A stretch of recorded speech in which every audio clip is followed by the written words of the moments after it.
Joliba Afternoon News. Comment parvenir à une paix négociée avec les groupes armés du Mali? L'Observatoire citoyen sur la gouvernance et la sécurité a organisé une conférence débat ce vendredi 16 octobre 2021 sur la thématique. Enrichissement illicite, à quel moment parle-t-on exactement de ce terme? Moumouni Guindo, président de l'OCLEI, donne des détails. 17 octobre 1961, des policiers et gendarmes étaient d'une brutalité atroce, raconte un rescapé algérien. Plus de précisions sur le sujet dans la page internationale. Mesdames et messieurs, bienvenue au journal sur Joliba TV News. L'Office central de lutte contre l'enrichissement illicite, OCLEI, est une autorité administrative indépendante créée le 23 septembre 2015. Il a plusieurs missions, notamment assurer la coopération et la concentration des autorités nationales concernées par la lutte contre l'enrichissement illicite et exploiter les déclarations de biens. À quel moment parle-t-on exactement de l'enrichissement illicite? Moumouni Guindo, président de l'OCLEI, donne des détails. Lorsque nous aurons démontré que l'intéressé a des biens dont la progression dépasse ses revenus légaux et légitimes, nous aurons alors caractérisé l'enrichissement illicite. Ou lorsque nous aurons démontré que le train de vie d'un agent public n'a pas de rapport avec ses revenus légitimes, nous aurons aussi fait la preuve de l'enrichissement illicite. Mais nous allons très en profondeur. Tous les biens dont nous parlons sont des biens que nos enquêteurs ont vus physiquement. Nous ne nous contentons pas d'une simple affirmation. Ce sont des maisons que nous avons vues, dont nous avons des photos, des maisons qui ont été évaluées par des experts immobiliers qui sont à l'extérieur de l'OCLEI. Ce sont des biens pour lesquels nous avons les titres de propriété, les titres fonciers et les autres documents. Donc lorsque nous affirmons, nous avons tous les éléments. Il y a des cas où les intéressés utilisent des prête-noms. Nous nous efforçons à ce moment de démontrer qu'il s'agit de prête-noms à travers différents éléments qui nous permettent d'attester que la propriété, la quintessence économique et utilitaire appartient bel et bien à l'agent public, même s'il y a un affichage juridique pour essayer de dissimuler la propriété réelle. L'Observatoire citoyen sur la gouvernance et la sécurité a organisé une conférence débat ce vendredi sur la thématique « Comment parvenir à une paix négociée avec les groupes armés du Mali ». Cette option de dialogue est largement recommandée depuis par les citoyens maliens. Lors de cette conférence, les participants ont fait plusieurs recommandations pour l'opérationnalisation de cette option. Aruna Salia Kone pour le compte-rendu. La négociation avec les groupes armés du Mali est une recommandation d'une longue date des citoyens maliens qui peine à être concrétisée. Ainsi, l'Observatoire se penche à nouveau sur cette option du dialogue à travers cette conférence débat. Depuis 2019, les Maliens se sont largement exprimés en faveur de la recherche d'une solution politique à travers un dialogue avec les groupes armés pour gérer cette crise-là. Mais depuis cette époque, il n'y a pas eu véritablement d'initiative concrète dans ce sens. L'objectif de cette conférence était de relancer la réflexion et le débat sur la question et de pouvoir sortir avec des pistes concrètes pour aborder cette question. Certains participants estiment que l'option du dialogue doit être privilégiée, tout en maintenant celle de la force. Donc c'était une façon pour nous de mettre en avant, c'est-à-dire ce dialogue, tout en démontrant que l'option militaire à elle seule ne suffit pas, étant donné qu'elle a véritablement montré ses limites. On va négocier avec eux. Mais s'ils refusent en voulant imposer leur doctrine au Mali, je pense que là-bas, il faut utiliser la force. Pour cet expert, il faut proposer aux terroristes la combinaison de droits islamiques et modernes. La Mauritanie, par exemple, a fait un débat doctrinal où il y a un droit islamique, un droit étatique et un droit de la pratique. Ça veut dire aujourd'hui, la combinaison entre les différents types de droits peut nous permettre à trouver ce qu'on appelle un droit de la pratique. Pour Kumbaba, il faut aller aux négociations mais en ayant des garanties sur le respect des droits fondamentaux. Donc on a besoin d'être rassuré parce que jusqu'à preuve du contraire, même si on n'est pas musulmane, même si on n'est pas chrétienne, même si on ne suit pas une tradition ou aucune religion, on est malienne. Donc c'est très important aussi que nos droits fondamentaux puissent être garantis, quelles que soient les négociations. Le Mali est depuis bientôt une décennie dans une guerre contre le terrorisme. Les efforts militaires n'arrivent toujours pas à bout de l'hydre du terrorisme. Cette option du dialogue est de plus en plus le nouvel espoir du peuple malien pour sortir de cette crise. Fonds d'appui à la formation professionnelle et le projet de développement des compétences et emploi des jeunes ont été effectués une tournée d'une semaine en août dernier dans les 9 établissements bénéficiaires du fonds compétitif. Une visite qui a permis à la délégation de connaître l'état de la mise en œuvre du projet. Aruna Salia connaît. Ils sont 9 établissements privés à bénéficier du fonds compétitif pour le renforcement de l'enseignement et la formation technique et professionnelle. Le fonds vise à améliorer l'éducation et la formation pour l'employabilité en soutenant une formation technique et professionnelle plus efficace et efficiente pour les jeunes scolarisés. Nous avons choisi par appel à candidature 9 établissements privés sur 80 établissements, 90 établissements qui ont postulé. L'objectif visé est d'appuyer l'enseignement technique et professionnel et la formation professionnelle, mais dans les filières qui ont un lien avec le marché du travail, dans les filières demandées par le secteur économique du Mali.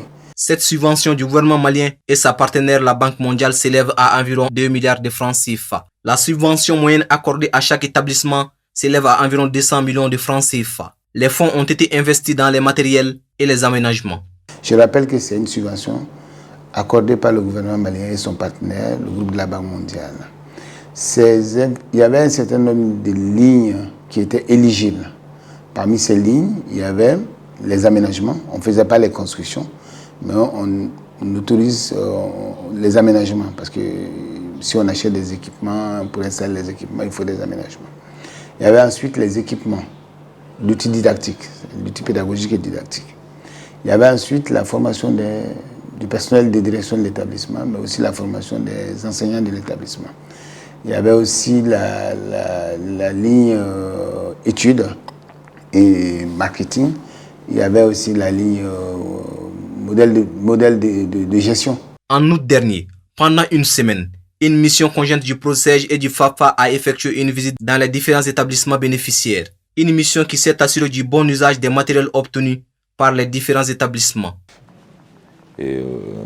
C'était pour constater si les équipements mis à disposition étaient sur place et quelle utilisation ont été faites de ces équipements. Est-ce que ces équipements sont entre de bonnes mains? Est-ce qu'ils répondent véritablement aux besoins pour lesquels ils ont été mis à disposition? Nous avons une satisfaction, une très grande satisfaction, parce que moi-même, c'est la première fois, depuis qu'on a mis les financements en place, c'est la première fois que je faisais le terrain et que je voyais l'ensemble des établissements. J'en avais vu un, je crois. Une grande satisfaction parce que nous avons vu que globalement, tout le monde est satisfait de la qualité des investissements qui ont été faits. Nous avons vu des établissements qui ont véritablement changé de visage depuis que nous sommes intervenus. Au-delà des avancées majeures, cette mission qui était sous la direction technique du ministère de l'Éducation à travers la Direction nationale de l'enseignement technique et professionnel a constaté quelques difficultés. Ils ont fait des recommandations pour corriger ces insuffisances. Bon, les difficultés, c'est la non-installation de certains équipements qui ont été acquis, qui sont entreposés dans certains magasins, mais aussi le manque d'entretien que nous avons pu constater au cours de notre passage. Nous avons vu que certains équipements étaient vraiment exposés à des intempéries. Nous avons convenu avec la direction du FAFPA à l'issue de cette mission de faire un atelier de restitution et d'essayer de mettre au-delà du regroupement qu'ils ont, qui est un regroupement qui est plus syndical, et conseiller les établissements à avoir une coopération, un partenariat plus étroit. Et qui vont permettre, ce partenariat doit permettre normalement à ceux qui ont avancé de pouvoir aider et accompagner ceux qui ont des difficultés encore à avancer. Voilà. Les cibles directes sont constituées des jeunes scolarisés de 15 à 24 ans inscrits dans les établissements techniques et professionnels publics et privés. Il est à rappeler que le projet est à 80% de taux d'exécution.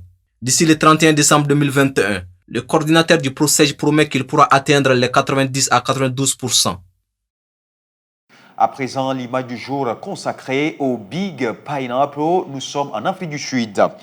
Le monument est situé dans une ferme d'Afrique du Sud. Il s'agirait d'un hommage au format XXL à l'ananas, un fruit qui pousse toute l'année dans le pays. Il mesure 17 mètres de haut avec 4 étages. La localité où se trouve le monument se nomme Bathurst. Toute la zone autour de cette localité est essentiellement agricole et réputée pour sa production d'ananas. Les premiers fermiers venus s'installer dans la région au XVIIIe siècle ont lutté pendant des années pour cultiver la terre jusqu'au jour où ils ont décidé de planter des ananas. Dans les années 1980, les locaux ont donc imaginé un moyen de rendre hommage à ce fruit et aux bénéfices qu'il a apporté à la communauté. Le Big Pineapple a donc été construit en métal et fibre de verre et il dispose d'une plateforme d'observation à son sommet. L'intérieur de l'ananas contient aussi un petit musée dédié aux fruits et divers produits ananas à vendre. Contrairement à ce que l'on pourrait croire, Big Pineapple n'est pas le seul de son espèce. C'est la copie à l'identique d'une autre structure fruitée située en Australie. En revanche, le Big Pineapple est bel et bien plus grand que son homologue australien de 60 cm et mérite donc son titre de plus grand ananas du monde d'après les informations. Suivons à présent l'actualité internationale avec Aïssata Traoré.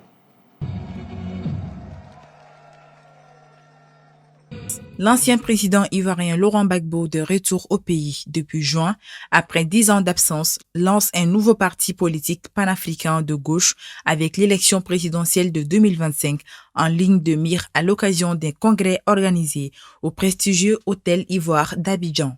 Le FPI, son parti historique fondé dans la clandestinité en 1982, étant désormais aux mains de Afin Guessa, Laurent Gbagbo, âgé de 76 ans, a choisi de donner un nouveau souffle à son retour en créant sa propre formation qui devrait s'appeler Parti des peuples africains Côte d'Ivoire, PPACI. Reste à savoir quelles personnalités politiques ivoiriennes rejoindront cette plateforme. Si une majorité des cadres du FPI l'ont suivi dans cette nouvelle aventure, quelques inconnus demeurent. Le lancement de ce parti, 4 mois après le retour de Laurent Gbagbo en Côte d'Ivoire, est en tout cas une première étape vers la présidentielle de 2025. Un projet de l'exécutif visant à limiter l'âge des candidats à 75 ans pourrait toutefois constituer un obstacle aux ambitions de Laurent Gbagbo. En 2025, il aura 80 ans.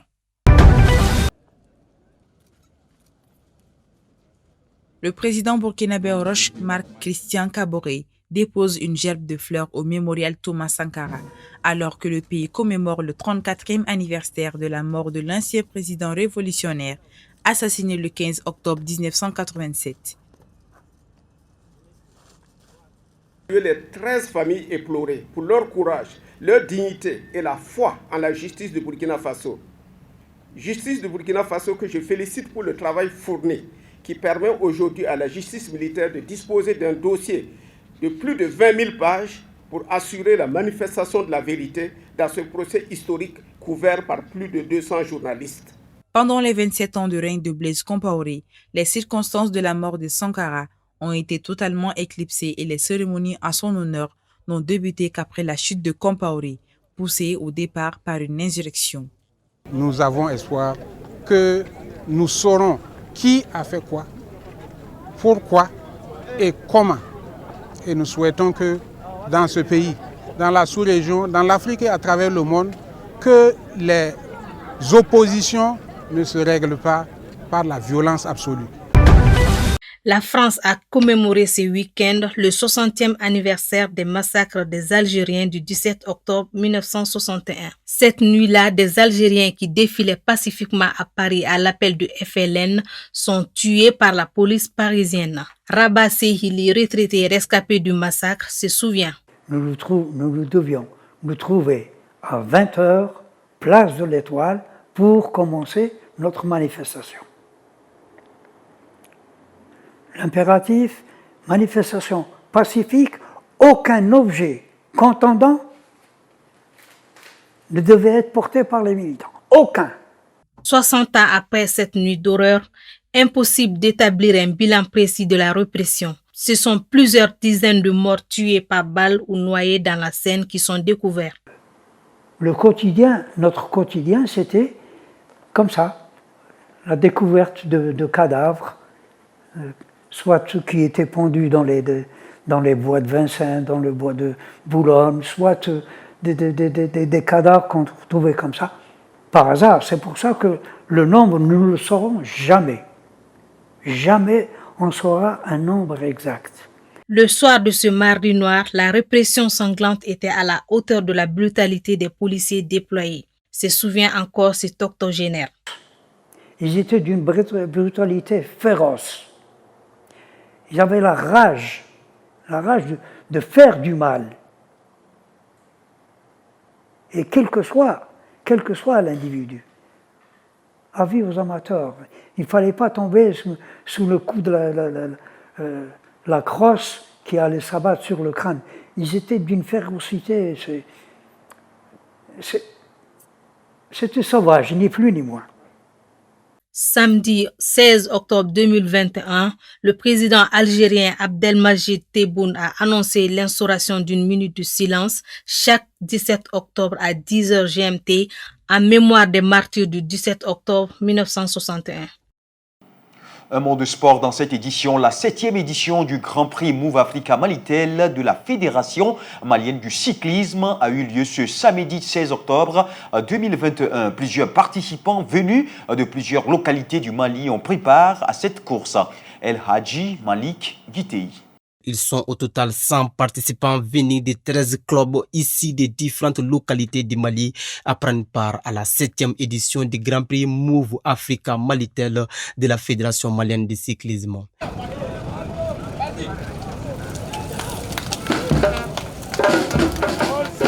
Ainsi, après le départ donné par l'ancien président Dioncounda Traoré, les participants à ce Grand Prix doivent parcourir 126 km sur un itinéraire allant de la Bourse du Travail à l'aéroport du Mali, d'où ils se redirigeront jusqu'à Kati pour enfin revenir à la Bourse du Travail. Un véritable parcours de titans qui a été âprement disputé entre les participants, notamment 13 cyclistes à la tête du peloton. Et à l'arrivée, c'est Isiaka Koulibaly de l'ISFAS qui termine premier de cette course qui a duré plus de 2 heures. Une véritable satisfaction de la Fédération malienne de cyclisme. Ce qui m'anime ce matin, c'est vraiment un sentiment de fierté, de satisfaction, vu le niveau d'organisation même de cet événement dédié à notre partenaire officiel qui est Move Africa Malitel. On peut dire que tout le bureau, à travers ma voix, est très fier de ce qui se passe actuellement.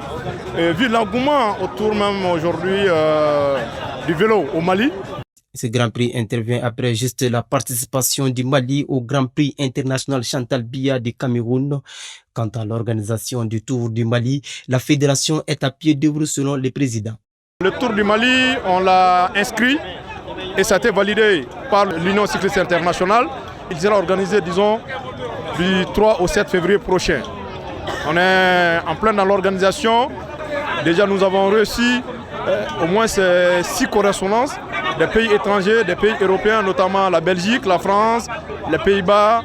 Les représentants de Move Africa Malitel, le partenaire officiel de cet événement, se réjouit du niveau et de la performance des cyclistes. J'avoue que je suis très content de voir un événement organisé avec brio et qui a vu compétir 13 équipes des cyclistes de haut niveau. Je suis très content de voir que tout le monde a donné à fond et c'est un événement vraiment grandiose qu'on a pu voir. Les regagnants du jour, Isiaka Koulibaly de l'ISFAS, remercie quant à lui ses entraîneurs.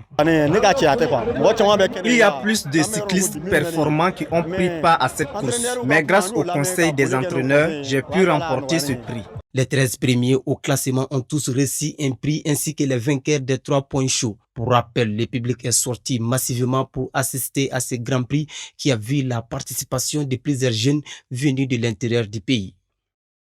Toujours dans le sport, la pratique d'événements extra-sportifs dans les endroits réservés au préalable qu'au sport est de plus en plus de mise. Amadou Tolo et Bakoroba Niaré ont recueilli des impressions de la population concernant ce sujet. Suivons. Le fait que mɔgɔw bɛna concert ni u ka fɛnw k'a kan donc an yɛrɛ bolo o de bɛ terrain tiɲɛ ni fɛnw lase an ma quoi.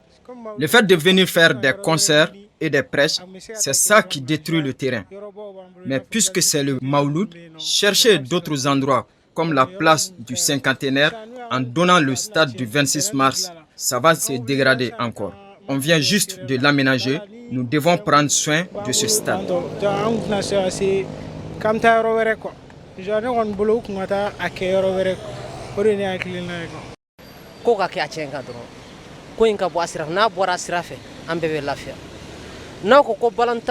Que les choses se passent dans les normes seulement. Si le terrain appartient qu'aux sportifs, qu'on leur donne. Mais si c'est pour tout le monde, qu'on donne aux prêcheurs en donnant des conseils.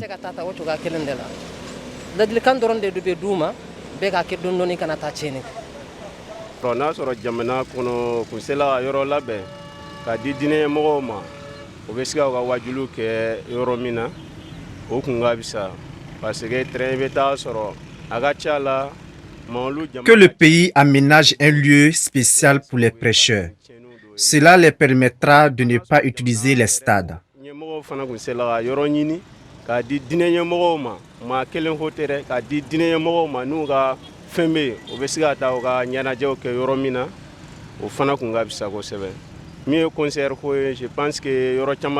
Pour les concerts, il faut s'en passer des stades.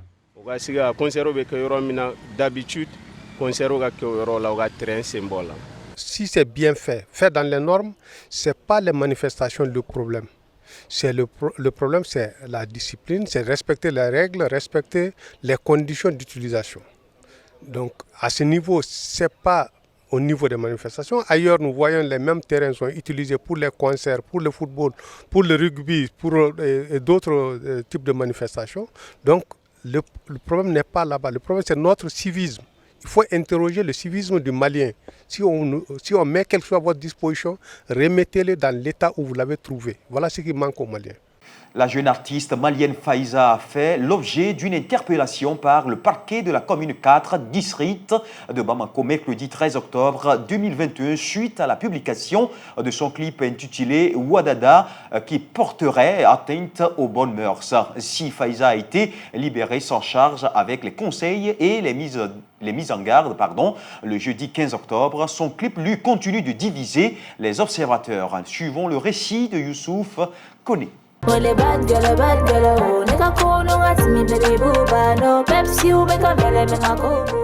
Ouadada, c'est l'intitulé du clip de la jeune rappeuse Faiza qui a défrayé la chronique la semaine dernière et qui continue de faire couler beaucoup d'encre au Mali et sur les réseaux sociaux. Dépravation des mœurs, impudique, immoralité sont entre autres les termes employés pour qualifier les clips. Clip qui a valu une interpellation à son auteur le mercredi 13 octobre 2021 par le parquet de la commune 4 du district de Bamako. Dans la foulée, Youssouf Traoré alias Talbi, le promoteur du label Djagelia Music, producteur de l'artiste, à travers un communiqué, a tenté de se justifier. Notre métier d'artiste est souvent incompris par certains à travers nos vidéos et chansons, mais ses réalisations restent purement professionnelles. Talbi a ensuite présenté ses excuses aux uns et aux autres qui ont été offensés par le clip. Le caractère jugé obscène des scènes et des paroles du clip dans lequel la chanteuse s'exhibe à moitié nue n'a pas manqué d'attirer les critiques et les contre-critiques. J'ai regardé le clip Ouadada de Faiza, aucun compromis. L'impudente doit être arrêtée pour immoralité. Écrit Tatar Imar sur Facebook. Par contre, d'autres n'attendent pas les choses de cette oreille. Si Faiza mérite la prison à cause de son clip, c'est que tous les lieux de concert, les hôtels de passe doivent fermer obligatoirement. Ils sont dans la demi-mesure. Il y a des clips bien pires que pour elle. Mais bon, comme c'est une femme, elle doit rester respectable. On sait. A posté Nafissa sur Twitter. Cette affaire de Faiza n'est pas un cas isolé au Mali. D'autres artistes comme Iba Montana pour incitation à la violence et Wizi Wozo pour apologie des viols collectifs sont passés par là. Pour Adama Traoré, le président de la Fédération des artistes du Mali, FEDAMA, la seule solution pour minimiser ces interpellations des artistes est la création de réponses adaptées au contexte des cultures populaires mondialisées. La mondialisation, au dire du président de la FEDAMA, ne doit pas nuire aux valeurs culturelles.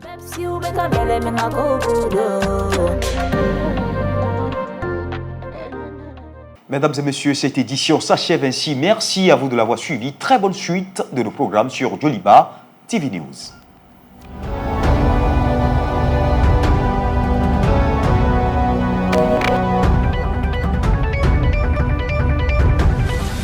Joliba Afternoon News.